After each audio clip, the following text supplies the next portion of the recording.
پارہ نمبر 11 کا دوسرا ربع سورۃ التوبہ کی آیت نمبر 124 سے لے کر 129 تک ہے، اور سورہ یونس کی آیت نمبر 1 سے آیت نمبر 30 تک ہے۔ وَإِذَا مَا أُنزِلَتْ سُورَةٌ فَمِنْهُم مَّن يَقُولُ أَيُّكُمْ زَادَتْهُ هَٰذِهِ إِيمَانًا، جب کوئی نئی صورت نازل ہوتی ہے تو ان میں سے بعض لوگ مذاق کے طور پر مسلمانوں سے پوچھتے ہیں کہ کہو تم میں سے کس کے ایمان میں اس سے اضافہ ہوا، یعنی منافقین مذاق اڑاتے تھے۔ اس کا جواب یہ ہے کہ جو لوگ ایمان لائے ہیں ان کے ایمان میں تو فی الواقع ہر نازل ہونے والی صورت نے اضافہ ہی کیا ہے، یعنی ایمان والوں کو ہر صورت جو ہے وہ فائدہ دیتی ہے، ان کا اللہ پر یقین بڑھتا ہے، ایمان بڑھتا ہے، اور وہ اس سے دلشاد ہے، یعنی خوش ہو جاتے ہیں۔ البتہ جن لوگوں کے دلوں کو نفاق کا روگ لگا ہوا تھا، ان کی سابق نجاست پر، یعنی ان کی سابق گندگی پر ہر نئی صورت نے ایک اور نجاست کا اضافہ کر دیا، یعنی گندگی میں مزید اضافہ ہوتا چلا گیا، اور وہ مرتے دم تک کفر ہی میں مبتلا رہے، یعنی ان کا خاتمہ جو ہے وہ کفر پر ہوگا۔ کیا یہ لوگ دیکھتے نہیں کہ ہر سال 1-2 مرتبہ یہ آزمائش میں ڈالے جاتے ہیں، یعنی کبھی قتال کا، جنگ کا حکم آ گیا، کبھی کوئی اور آزمائش آ گئی، کبھی زکوٰۃ دینے کے لیے کہہ دیا گیا، مگر اس پر بھی نہ توبہ کرتے ہیں اور نہ ہی یہ سبق لیتے ہیں۔ جب کوئی صورت نازل ہوتی ہے تو یہ لوگ آنکھوں ہی آنکھوں میں ایک دوسرے سے باتیں کرتے ہیں کہ کہیں کوئی تم کو دیکھ تو نہیں رہا، پھر چپکے سے نکل بھاگتے ہیں، یعنی انہیں یہ ڈر ہوتا ہے کہ اچھا قتال کا حکم آ گیا، کھسک جاتے ہیں، کوئی کسی نے دیکھ تو نہیں لیا، ورنہ وہ کہے گا کہ کیوں، تم نے تو حکم سنا تھا، پھر کیوں انکار کر رہے ہو۔ پھر کہا جا رہا ہے اللہ نے ان کے دل پھیر دیے ہیں کیونکہ یہ ناسمجھ لوگ ہیں، کیونکہ ان کے دل تفکر سے خالی ہیں، یہ سمجھنا چاہتے ہی نہیں ہیں۔ اب قرآن کی بہت ہی عظیم 2 آیات آ رہی ہیں، آپ صلی اللہ علیہ وسلم کی عظمت بیان ہو رہی ہے۔ لَقَدْ جَاءَكُمْ رَسُولٌ مِّنْ أَنفُسِكُمْ عَزِيزٌ عَلَيْهِ مَا عَنِتُّمْ حَرِيصٌ عَلَيْكُمْ بِالْمُؤْمِنِينَ رَءُوفٌ رَحِيمٌ فَإِن تَوَلَّوْا فَقُلْ حَسْبِيَ اللَّهُ لَا إِلَٰهَ إِلَّا هُوَ عَلَيْهِ تَوَكَّلْتُ وَهُوَ رَبُّ الْعَرْشِ الْعَظِيمِ۔ دیکھو تم لوگوں کے پاس ایک رسول آیا ہے جو خود تم ہی میں سے ہے، تمہارا نقصان میں پڑنا اس پر شاک ہے، یعنی اس پر بھاری گزرتا ہے، تمہاری فلاح کا وہ حریص ہے، یعنی تمہاری کامیابی کی شدید خواہش رکھتا ہے، ایمان لانے والوں کے لیے وہ شفیق اور رحیم ہے۔ اب اگر یہ لوگ تم سے منہ پھیرتے ہیں تو اے نبی ان سے کہہ دو کہ میرے لیے اللہ بس کرتا ہے، یعنی میرے لیے اللہ ہی کافی ہے، کوئی معبود نہیں مگر وہ، اسی پر میں نے بھروسہ کیا، اور وہ مالک ہے عرش عظیم کا، یعنی بہت بڑے عرش کا مالک ہے۔ حسبی اللہ لا الہ الا ہو علیہ توکلت وہو رب العرش العظیم، یعنی میرے لیے اللہ کافی ہے، اس کے سوا کوئی معبود نہیں، میں نے اسی پر بھروسہ کیا، اور وہ مالک ہے عرش عظیم کا۔ یہ بہت ہی جامع اور خوبصورت دعا ہے۔ حضرت ابراہیم علیہ السلام کو جب آگ میں ڈالا گیا تھا تو انہوں نے یہی دعا مانگی تھی۔ سورۃ توبہ کا اختتام توکل اللہ پر ہو رہا ہے۔ دیکھیں ایمان کامل، تقوی اور قرب الہی پا لینے والے بندہ مومن کو توکل اللہ کی جو نعمت ہے نا وہ حاصل ہو جاتی ہے۔ اللہ سبحانہ تعالی ہمیں بھی یہ سب نعمتیں جو ہے وہ نصیب فرمائے، آمین۔ الحمدللہ اللہ سبحانہ تعالیٰ کی توفیق سے 2 بدری صورتوں یعنی سورۃ الانفال اور سورہ توبہ مکمل ہونے کے بعد اب ہم سورہ یونس سے لے کر سورۃ المؤمنون تک 14 مکی صورتیں جو ہیں وہ پڑھیں گے۔ دیکھیں سورۃ الرعد درمیان میں ایک مدنی صورت بھی آئے گی، لیکن کچھ علماء اسے بھی مکی صورت کہتے ہیں۔ دیکھیں یہ سب صورتیں مکی دور کے درمیان میں نازل ہوئی تھیں۔ سورہ یونس کی 109 آیات ہیں اور 10 رکوع ہیں۔ سورہ یونس کا مرکزی مضمون ہے دعوت القرآن. اس میں تذکیر بالآلاء اللہ بھی ہے، یعنی اللہ سبحانہ تعالیٰ کی نعمتوں کا ذکر کر کے نصیحت دلائی جا رہی ہے. اللہ سبحانہ تعالیٰ کی نعمتوں اور قدرتوں کی یاد دہانی بھی کروائی جا رہی ہے. اس صورت کے آخر میں انبیاء کرام کا ذکر ہے اور صرف ایک آیت میں حضرت یونس علیہ السلام کا ذکر ہے. اسی وجہ سے صورت کا نام ہے سورہ یونس. بسم اللہ الرحمن الرحیم. الف لام را تلک آیات الکتاب الحکیم اکان للناس عجبا ان اوحینا الی رجل منہم. الف لام را، یہ اس کتاب کی آیات ہے جو حکمت و دانش سے لبریز ہے. کیا لوگوں کے لیے یہ ایک عجیب بات ہو گئی کہ ہم نے خود انہی میں سے ایک آدمی کو اشارہ کیا، یعنی وحی بھیجی تاکہ وہ غفلت میں پڑے ہوئے لوگوں کو چونکا دے، یعنی انہیں خبردار کر دے، اور جو مان لیں یعنی جو ایمان لے آئیں ان کو خوشخبری دے دے جنت کی، کہ ان کے لیے ان کے رب کے پاس سچی عزت و سرفرازی ہے. یہاں پہ ہے قدم صدقن، یعنی عزت اور سرفرازی یہ کب ملتی ہے؟ ہدایت پر چلنے سے ملتی ہے. کیا یہی وہ بات ہے جس پر منکرین نے کہا کہ یہ شخص تو کھلا جادوگر ہے؟ ان ربکم اللہ الذی خلق السماوات والارض فی 6 ایام. حقیقت یہ ہے کہ تمہارا رب وہی اللہ ہے جس نے آسمانوں اور زمین کو 6 دنوں میں پیدا کیا، پھر تخت حکومت پر یعنی عرش پر جلوہ گر ہوا اور کائنات کا انتظام چلا رہا ہے. کوئی شفاعت یعنی سفارش کرنے والا نہیں ہے الا یہ کہ اس کی اجازت کے بعد، یعنی اللہ کی اجازت کے بعد ہی کوئی شفاعت کرے گا. یہ آیت الکرسی میں بھی تھا. یہی اللہ تمہارا رب ہے، لہٰذا تم اسی کی عبادت کرو، پھر کیا تم ہوش میں نہ آؤ گے؟ الیہ مرجعکم جمیعا، اسی کی طرف تم سب کو پلٹ کر جانا ہے. وعد اللہ حقا انہ یبدأ الخلق ثم یعیدہ، یہ اللہ کا پکا وعدہ ہے، بے شک پیدائش کی ابتدا وہی کرتا ہے پھر وہی دوبارہ پیدا کرے گا. یعنی پہلی دفعہ جس نے بنایا کیا وہ دوبارہ نہیں بنا سکے گا؟ دوسری دفعہ تو ہر چیز کو بنانا بہت ہی آسان ہوتا ہے، اور اللہ کے لیے تو کچھ بھی مشکل نہیں. وہ کہتا ہے کن فیکون تو وہ کام ہو جاتا ہے.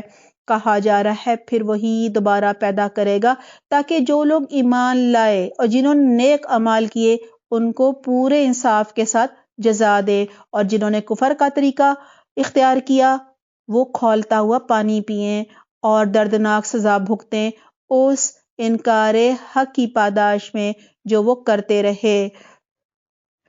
هو الذی جعل الشمس ضیاء والقمر نورا، وہی ہے جس نے سورج کو چمکتا ہوا بنایا اور چاند کو چمک دی اور چاند کے گھٹنے بڑھنے کی منزلیں ٹھیک ٹھیک مقرر کر دیں.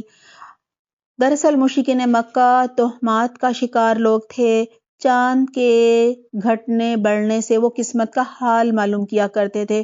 اللہ سبحانہ تعالیٰ فرما رہے ہیں کہ نہیں، چاند اور یہ جو گھٹتا بڑھتا ہے یہ کس وجہ سے، اس کا کیا مقصد ہے؟ کہا جا رہا ہے چاند کے گھٹنے بڑھنے کی منزلیں ٹھیک ٹھیک اللہ نے مقرر کر دیں تاکہ تم اس سے سالوں کی اور تاریخوں کے حساب معلوم کرو. اللہ نے یہ سب کچھ کھیل کے طور پر نہیں بلکہ بامقصد ہی بنایا، یعنی حق کے ساتھ بنایا ہے. وہ اپنی نشانیوں کو کھول کھول کر پیش کر رہا ہے ان لوگوں کے لیے جو علم رکھتے ہیں، یعنی علم رکھنے والوں ہی کو حق نظر آتا ہے، نشانیاں نظر آتی ہیں.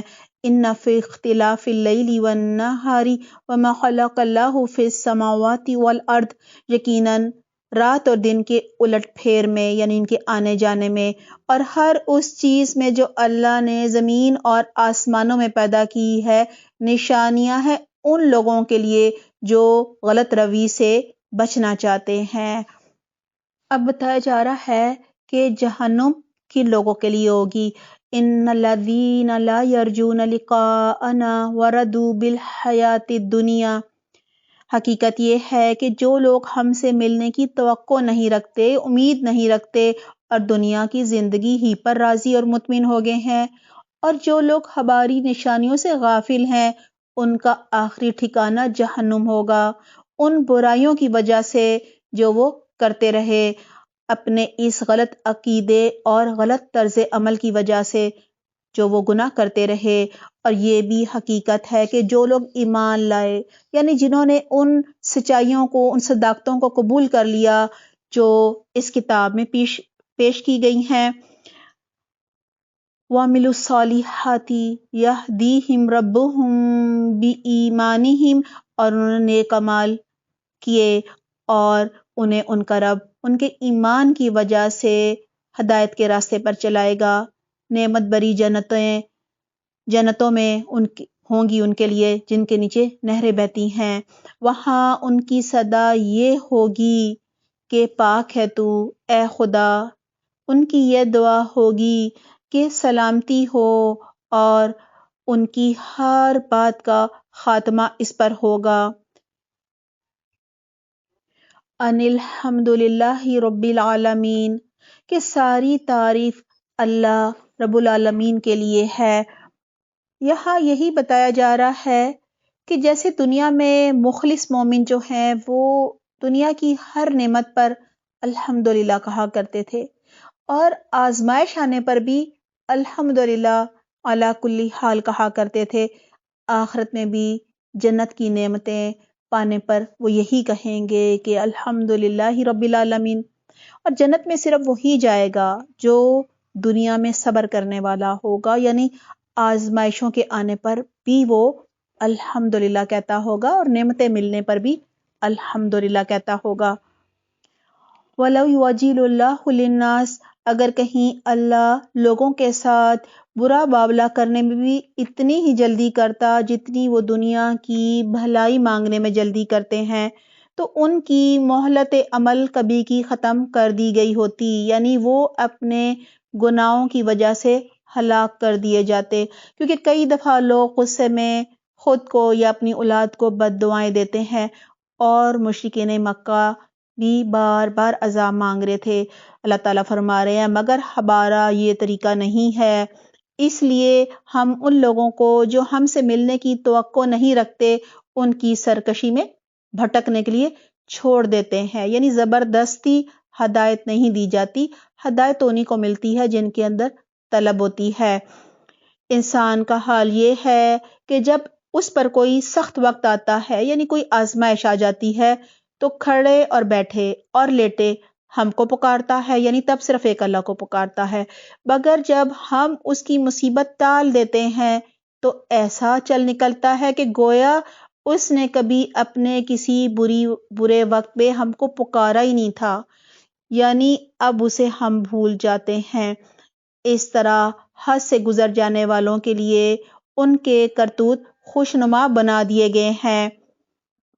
اب ان قوموں کا ذکر ہو رہا ہے جو کہ بہت ہی عروج اور شان و شوکت اور ترقی کے ساتھ رہ رہی تھیں، لیکن وہ اپنے گناہوں پر فخر کرتی تھیں، تکبر کرتی تھیں۔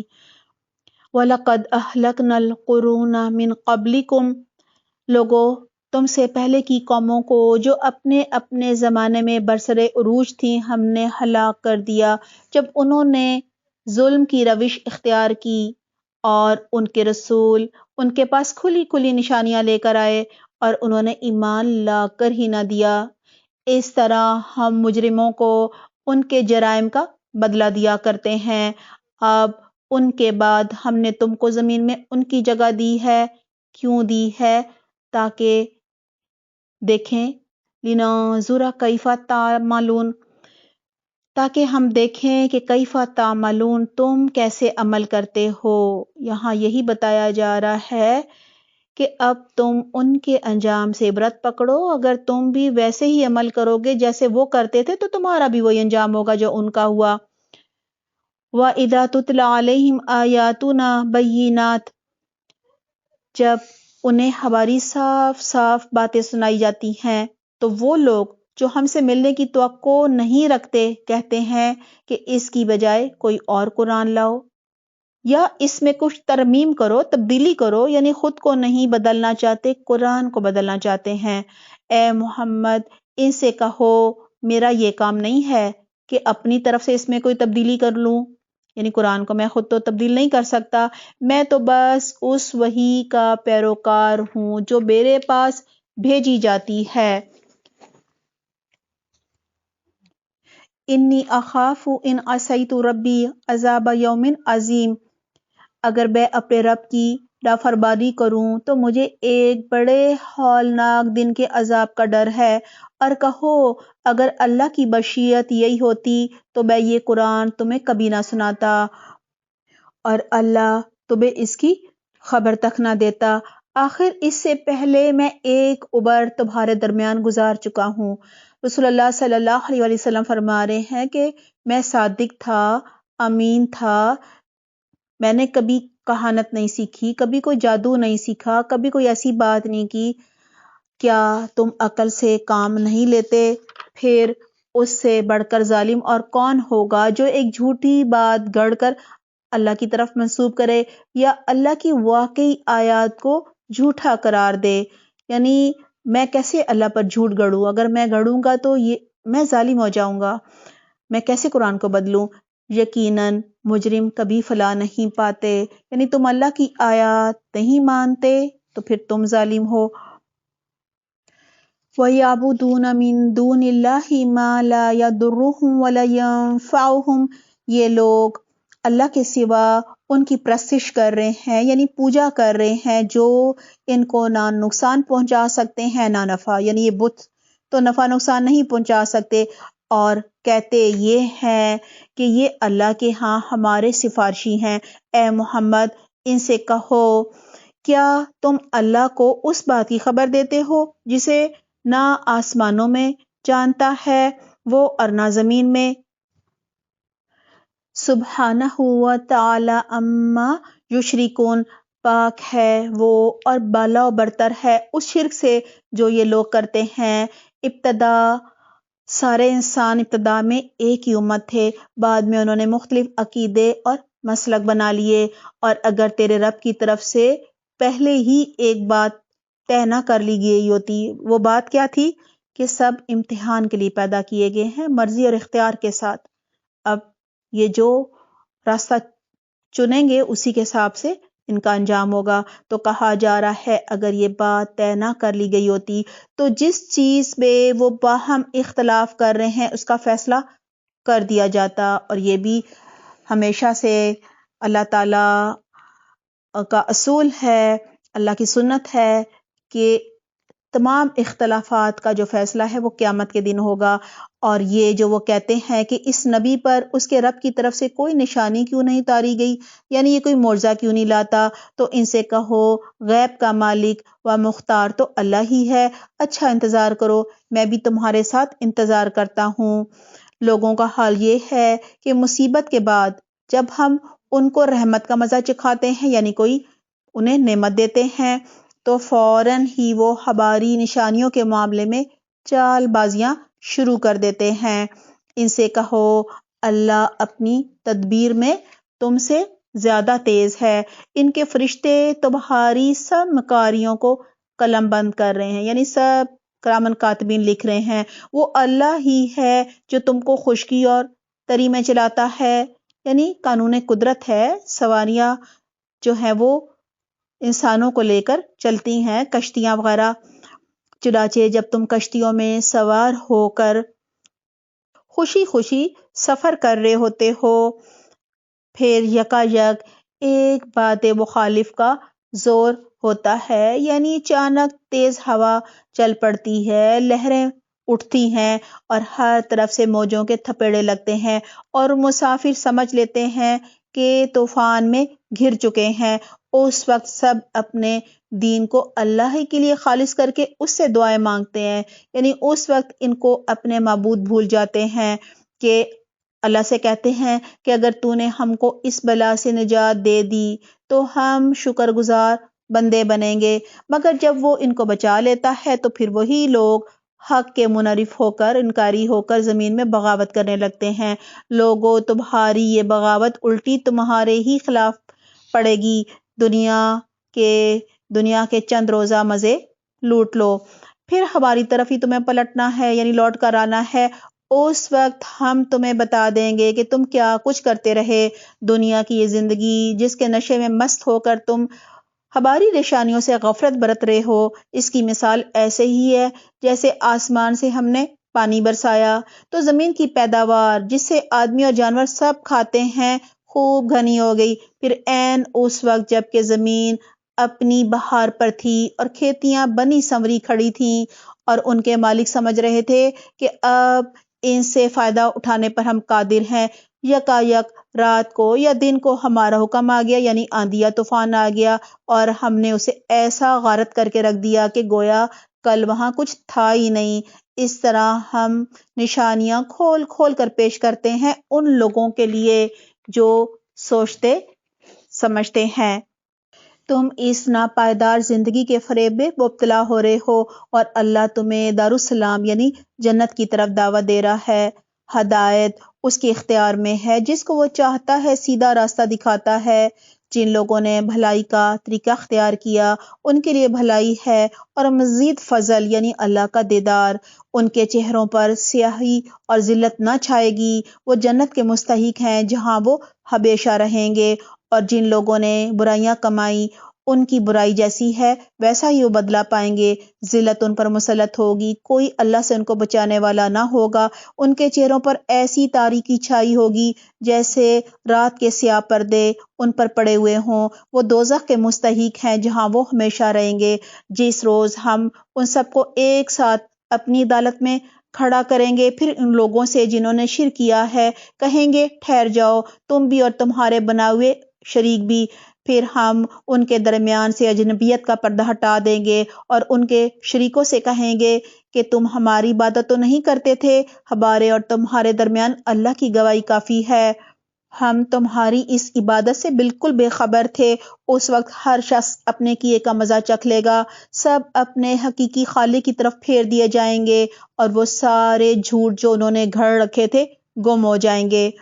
دنیا کے ان کے گھڑے ہوئے معبود انہیں کہیں نظر نہیں آئیں گے. پارہ نمبر 11 کا دوسرا ربع سورۃ توبہ کی آیت نمبر 124 سے 129 تک ہے اور سورہ یونس کی آیت نمبر 1 سے آیت نمبر 30 تک ہے. آئیے دیکھتے ہیں ہم نے عمل کے لیے کیا سیکھا. آیت نمبر 124، ہمیں اپنا محاسبہ کرنا ہے اور ہمیں دیکھنا ہے کہ کیا قرآن پڑھ کر ہمارا بھی ایمان بڑھتا ہے، ہمارا بھی دل لرز جاتا ہے. آیت نمبر 126، آزمائش کے وقت بھی ہم نے اپنی کمی کوتاہیوں اور غلطیوں پر نظر ڈالنی ہے، اپنی اصلاح کرنی ہے اور کثرت سے توبہ و استغفار کرنا ہے. آیت نمبر 129، ہمیں شعوری ایمان لا کر تقوی اختیار کرنا ہے اور قرب الہی پانے کے لیے اللہ کی رضا کا ہر کام کرنا ہے تاکہ ہمیں بھی توکل اللہ جیسی نعمت حاصل ہو جائے. اور کثرت سے یہ دعا پڑھنی ہے، حسبی اللہ لا الہ الا ہو علیہ توکلت وہو رب العرش العظیم. سورہ یونس کی آیت نمبر 2، ہمیں ہدایت کے راستے پر استقامت اختیار کرنی ہے تاکہ ہمیں عزت اور سرفرازی نصیب ہو. آیت نمبر 3 سے لے کر 10 تک میں تذکیر بالاعلیٰ اللہ کا ذکر ہے، یعنی اللہ سبحانہ تعالیٰ کی نعمتوں سے اللہ کی معرفت کروائی گئی ہے اور ہمیں بتایا گیا ہے کہ جب آسمان و زمین اور اس کائنات کا ساری مخلوق کا خالق اور رازق اور قیامت کے دن کا بھی مالک اللہ ہے، دوبارہ اس دن پیدا کرنے پر بھی قادر ہے اور حساب لینے یعنی سزا دینے پر بھی قادر ہے. تو ہمیں چاہیے کہ صرف ایک اللہ کی عبادت کریں، یعنی اس کے ساتھ کسی کو شریک نہ ٹھہرائیں اور اللہ کی بتائی ہوئی ہدایت جو ہے اس کو سیکھیں، اللہ کے قرآن کو اور حدیث کو پڑھیں، سمجھیں، اللہ کے وعدوں پر یقین کریں اور ہر حکم پر اللہ کے عمل کریں اور آخرت کی تیاری کریں تاکہ نعمت بھری جنت جو ہے اس میں ہم داخل ہو سکیں. آمین اللہم آمین. آیت نمبر 10، ہمیں دنیا میں ہر حال میں الحمدللہ کہنا ہے، یعنی اللہ کی رضا میں راضی رہنا ہے، اللہ کا شکر ادا کرنا ہے کیونکہ جنت بھی انہی کو ملے گی جو دنیا میں الحمدللہ کہتے تھے.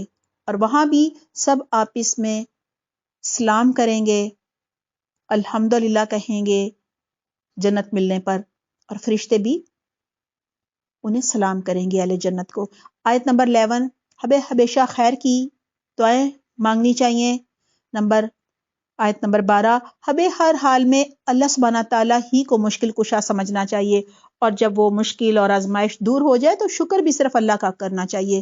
یہ نہیں کہ اللہ سے دعائیں کر رہے ہیں اللہ صحت دے دے، جب صحت دے دی تو یہ کہہ دیا کہ فلاں ڈاکٹر نہ ہوتا تو ہمارا بچہ مر جاتا۔ نہیں، شکر بھی ادا پھر اللہ کا کرنا ہے، اور کریڈٹ بھی پھر صرف اللہ کو دینا ہے۔ آیت نمبر 13، گزشتہ ہلاک شدہ اقوام کے انجام سے ہمیں عبرت پکڑنی چاہیے۔ آیت نمبر 15، ہمیں قرآن کو نہیں بلکہ خود کو بدلنا ہے۔ آیت نمبر 16 اور 17، قرآن میں من پسند تفسیر کرنا دراصل اللہ پر جھوٹ گڑنا ہے۔ اللہ سبحانہ تعالیٰ ہمیں اس سے محفوظ رکھے۔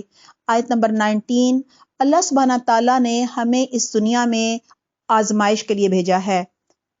اللہ دیکھنا چاہتا ہے کہ اپنی مرضی اور اختیار کے ساتھ ہم کیا کرتے ہیں، یعنی کون سا راستہ چنتے ہیں، ہدایت کا یا گمراہی کا۔ آیت نمبر 21، آزمائش آنے پر ہمیں اپنا محاسبہ کرنا ہے اور اپنی اصلاح کرنی ہے۔